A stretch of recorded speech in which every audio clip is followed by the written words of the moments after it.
Desmond Seward is a British popular historian and the author of many books, including biographies of Henry IV of France, Eleanor of Aquitaine, Marie Antoinette, Empress Eugenie and Napoleon's family. He specializes in Britain and France in the late Middle Ages. He lives in the English countryside on the Berkshire-Wiltshire border. Biography. Seward's father was William Eric Lewis Seward, M.C., a Franco-Irishman and industrialist in France whose experiences as a World War I aviator in Palestine were documented by his son in Wings Over the Desert. Born in Paris into a family long established at Bordeaux, Seward was educated at Ampleforth in North Yorkshire and at St Catherine's College, Cambridge. He has written extensively on medieval France, also about the military religious orders on which he is considered an authority. Seward is fluent in French and reads Italian, Latin, medieval English and Norman French.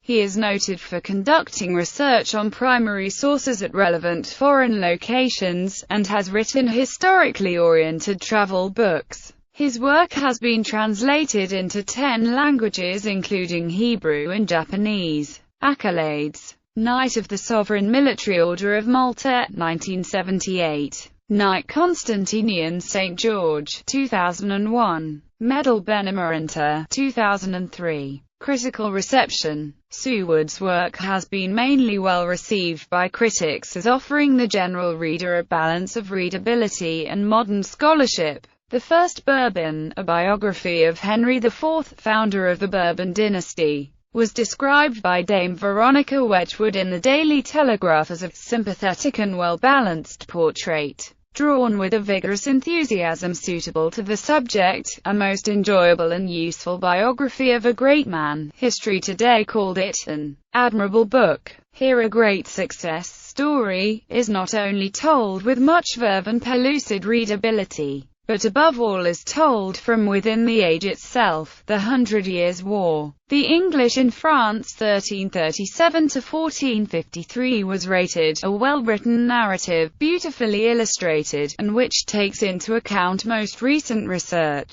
It is also a good read, in the view of Richard Cobb writing in The New Statesman. The New Yorker noted that Mr. Seward shows us all the famous sites of those roaring times, and illuminates them with an easy scholarship, a nice sense of detail, and a most agreeable clarity of style. Richard III. England's Black Legend proved controversial due to the author's rejection of the modern argument that Richard's Black Legend was no more than Tudor propaganda. Members of the Richard III Society took issue with Seward's description of the king as a peculiarly grim young English precursor of Machiavelli's prince. The biographer Kenneth Rose, writing in the Daily Telegraph in June 1983, claimed that it was their dearest wish that Sue would be horsewhipped outside Brooks's Club in St. James's. A.L. Rose, however, described the book as a sensible, reliable account. John Julius Norwich judged it perhaps the best, and certainly the most readable, of recent biographies. In August 2014, the Folio Society published an updated edition of Richard III,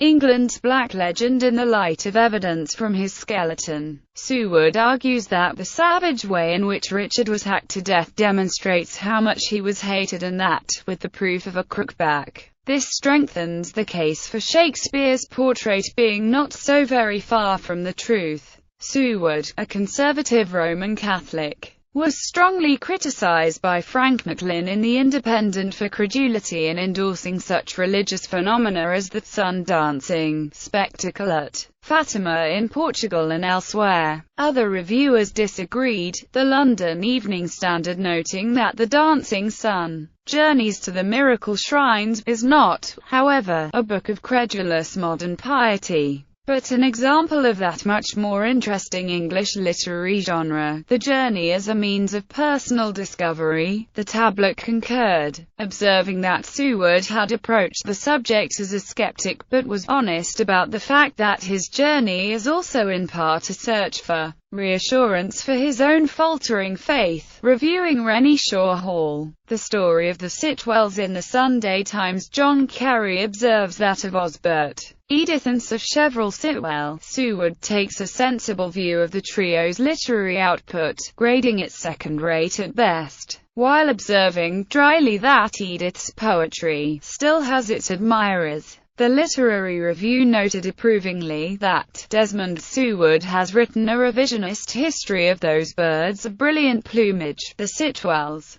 The Daily Mail recorded that historian Seward seamlessly links the history of this out-of-the-ordinary house to that of the family who built and continue to live in it, describing the book as an entertaining and elegant book. Bibliography. This list is incomplete. You can help by expanding it. Books. Seward, Douglas. The First Bourbon. Henry IV, King of France and Navarre. London. Constable. The Monks of War. The Military Religious Orders. Prince of the Renaissance. The Bourbon Kings of France. Eleanor of Aquitaine. The 100 Years' War. Monks and Wine. Marie Antoinette. Richard III. Naples. Italy's Knights of St. George. Napoleon's family. Henry V.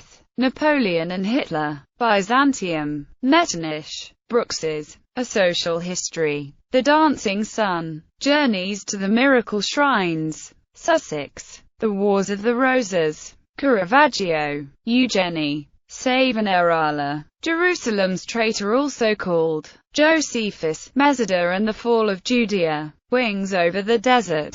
In action with an RFC pilot in Palestine, 1916–18. Old Puglia. A portrait of southeastern Italy. The Last White Rose. The Spectre at the Tudor Court, 1485–1547. The Demon's Brood. A history of the Plantagenet dynasty. Rennie Shaw Hall. The Story of the Sitwells.